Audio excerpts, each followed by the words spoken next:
Olá mundo, tudo bem? Eu sou o André Noel do Vida de Programador e hoje eu vim falar sobre um assunto bem tranquilo, bem light, que é o que? É o voto impresso. Sim, eu vou falar de voto impresso, mas nesse vídeo eu quero esclarecer 3 coisas, deixar bem claro. Primeiro, não é hora de discutir o voto impresso, tá? Vou explicar o porquê. Segundo, o voto impresso é bom, mas não é o que você pensa. E terceiro, por que é difícil fraudar as eleições brasileiras mesmo sem o voto impresso, tá? Então vamos lá, acompanha comigo depois da vinheta.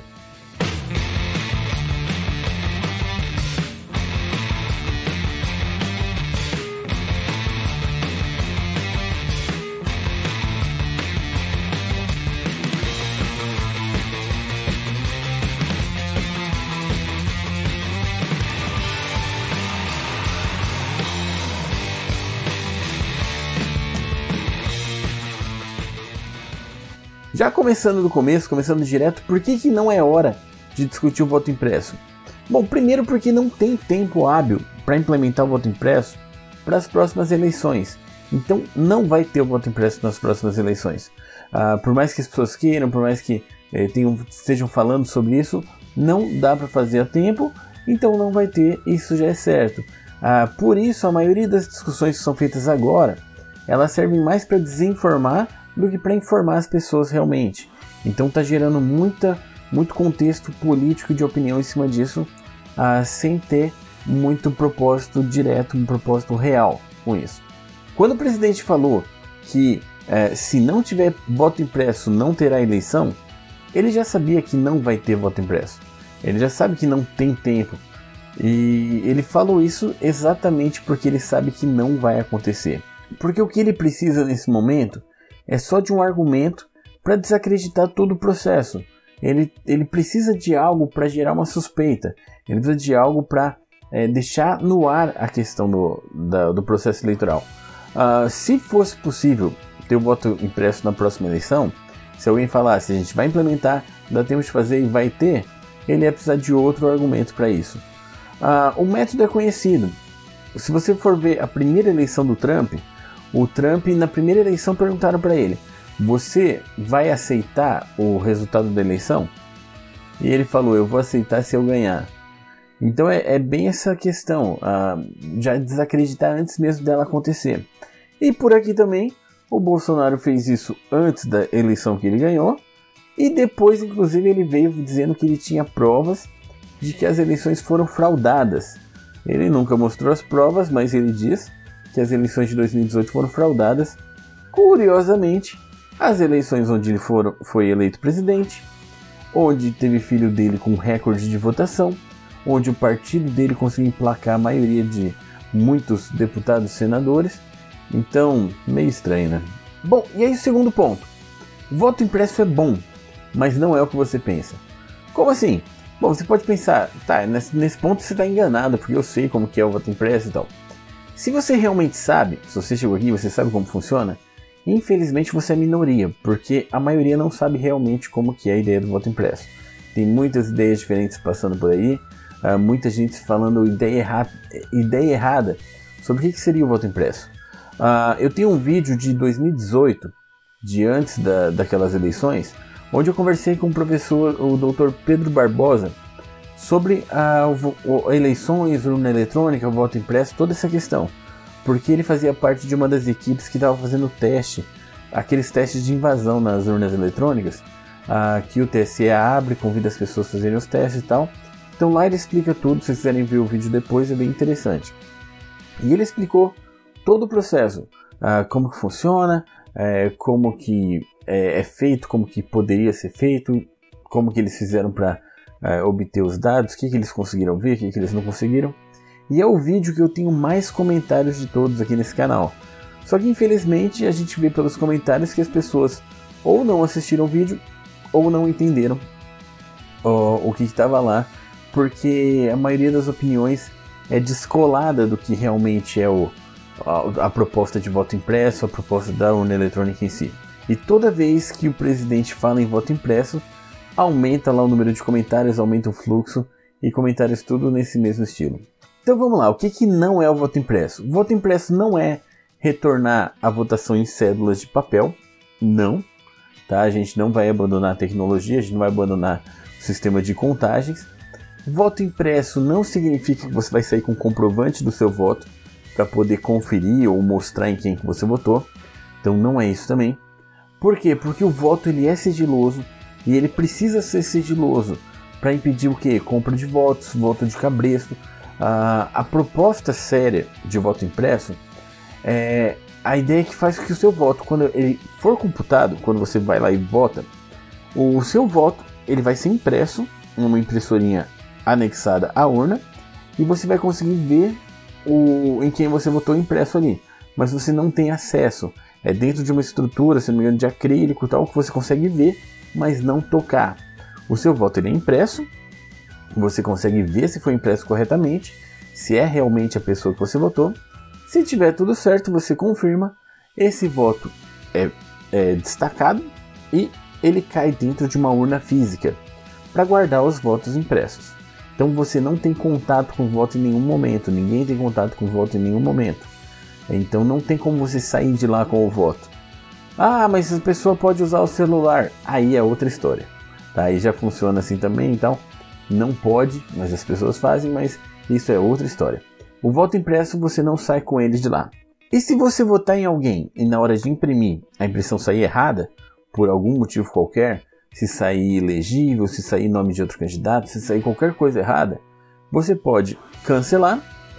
Pela proposta, por todo o esquema que já tem na proposta, esse voto ele é destruído pela própria máquina, ele é rasgado, rasurado, alguma coisa assim, e ele é descartado, ele é jogado fora. E aí o processo volta, você vota de novo e vê se vai tudo corretamente. O voto estando correto, a cédula cai na urna e fica lá protegido, sem contato com ninguém. E por que isso é bom? Porque o voto computado dentro da urna, hoje a urna eletrônica, você votou e é computado em software dentro da urna, digamos que ele é o único ponto de fragilidade de todo o processo. É lógico que estamos generalizando bastante, mas ele é o maior ponto de fragilidade. Por quê? Porque o voto ele é computado internamente, depois ele é impresso até um boletim, mas a ideia é você poder confirmar que o que foi computado é realmente o que foi votado. Então você teria o quê? O voto impresso ele serve para uma conferência posterior se o que saiu no software, o que saiu na totalização é o mesmo que tem lá em papéis, certo? Isso não quer dizer que hoje é fraudado por causa disso, mas é uma garantia a mais. Você pode conferir se o número de votos que saiu é o número de votos que tem na urna de papel, e aí você consegue fazer uma conferência, você consegue garantir que está tudo funcionando corretamente. Ah, mas isso vai atrasar muito a contagem, vai voltar a contar papel, isso demora demais. Não, a gente não vai abandonar a contagem por software. Vai continuar do jeito que está agora. Você transmite, conta tal, tudo rapidinho, mas você tem essa possibilidade de fazer conferências. E não precisa conferir todas as urnas, você confere por amostragem. Faz uma amostragem de urnas, confere, bateu o número, bateu com a quantidade de votos impressos, beleza, o sistema está funcionando. Legal? Então é uma camada a mais de segurança. E aí se você quiser entender melhor esse processo de voto impresso, como que deveria ser, o que tem de vantagem nisso, eu sugiro que você veja o site urnaeletronica.info, que é da equipe do professor Diego Aranha, que eles já trabalham há muitos anos em cima disso, eles já divulgam essa ideia de voto impresso há muito tempo, mas uma ideia técnica, uma ideia de como que pode funcionar a eleição, independente de opiniões partidárias e tudo mais, a ideia técnica de como que pode funcionar e de como deveria funcionar. É bem interessante. E isso leva a gente ao terceiro ponto. Por que o sistema de eleição brasileiro é difícil de fraudar, mesmo sem o voto impresso? Como eu disse antes, a urna eletrônica em si, ela digamos que é o único ponto frágil ali do processo, a totalização interna. Como assim? É o único ponto assim, um pouco mais nebuloso de como funciona o processo, que a gente não tem muito acesso, a gente não consegue conferir. Por quê? Porque os votos são colocados na urna, são computados em software, é feita a totalização, esse processo que a gente poderia conferir com o voto impresso. Mas a partir daí, acabou o período de votação, deu lá 5 horas, não pode mais ninguém votar, fechou. Cada urna eletrônica, ela imprime um boletim de votos, então sai a quantidade de votos que foram naquela urna e a quantidade de votos por candidato.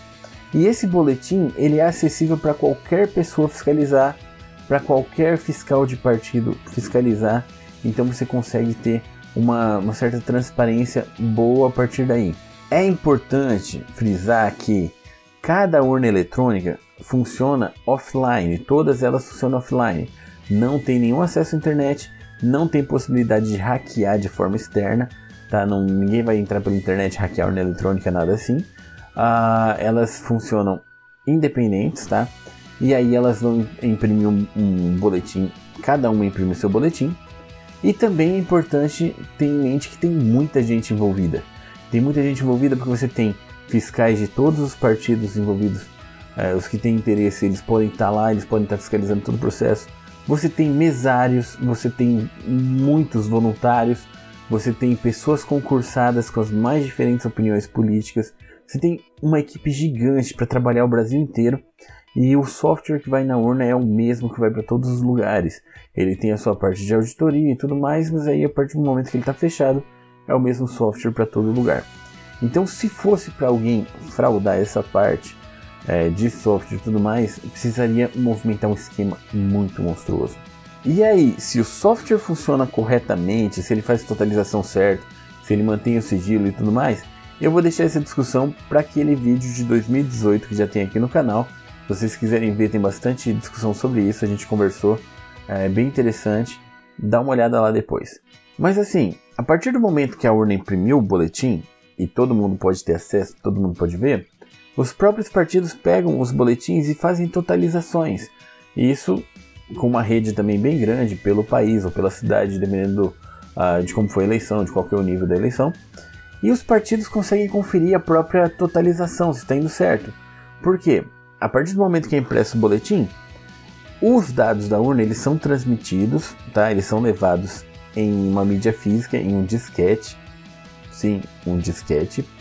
Ele é levado para o ponto de transmissão de dados. E esse ponto de transmissão é onde pegam os disquetes e transmitem os dados para a central que vai totalizar a eleição. Tá? Quando eu trabalhei nessa parte de transmissão de dados, cada escola tinha o seu centro de transmissão, que era um computador com o acesso à internet para transmitir os dados, e fazia essa parte de transmissão. Não sei se continua ainda em cada escola, mas a ideia é essa. Os dados são passados em disquete, transmitidos, e aí chega via rede e é totalizado. Essa totalização pode ser conferida com os boletins. Além disso, os disquetes depois dessa transmissão eles são levados fisicamente também ao centro de totalização, que serve também como um backup se precisar de alguma verificação depois. E tudo isso pode ser conferido. Então assim, a gente tem bastante redundância de dados nesse ponto. A partir do momento que o voto saiu da urna, tem uma conferência muito grande, então é difícil você fazer uma fraude. Não dá para falar que no meio do caminho alguém mudou, que alguém interferiu na transmissão, que alguém roubou um disquete, modificou o disquete, porque você tem os boletins, você tem redundância de dados, você tem conferências para ver se está tudo certo. Como eu disse, para fraudar ia precisar movimentar um esquema monstruoso, muita gente envolvida. A gente sabe que o Brasil é craque em esquemas monstruosos de corrupção, mas a gente sabe também que esses esquemas aparecem depois de alguns anos. E a gente está há mais de 20 anos com esse modelo de urna eletrônica e a gente não teve nada aparecendo sobre isso. É o melhor sistema que existe? Não garanto. Colocaria a mão no fogo por ele? Também não. Mas tudo indica que tem funcionado bem e que tem funcionado de uma forma tranquila. O voto impresso seria uma camada a mais para a gente poder verificar, para a gente poder ter mais transparência na eleição. Isso seria muito interessante. Mas como eu falei, não dá tempo de implementar, não é uma discussão para agora. E o mais importante, vote bem, conheça seus candidatos, conheça o histórico deles, tá? E vamos tentar evitar ao máximo as fake news, tá? E se você puder, passe esse vídeo para quem tem dúvidas ainda sobre o voto impresso, sobre como funciona todo o processo de eleição, para que mais pessoas saibam e para que as fake news tenham menos força. Se inscreve no canal também e até o próximo vídeo. Tchau! Se eu desenvolver um programa para uma madeireira, será que dá pau? Qual é a cidade que melhor recebe os programadores? Joinville. No, God! Qual é o nome da banda de programadores que canta reggae? Local Roots.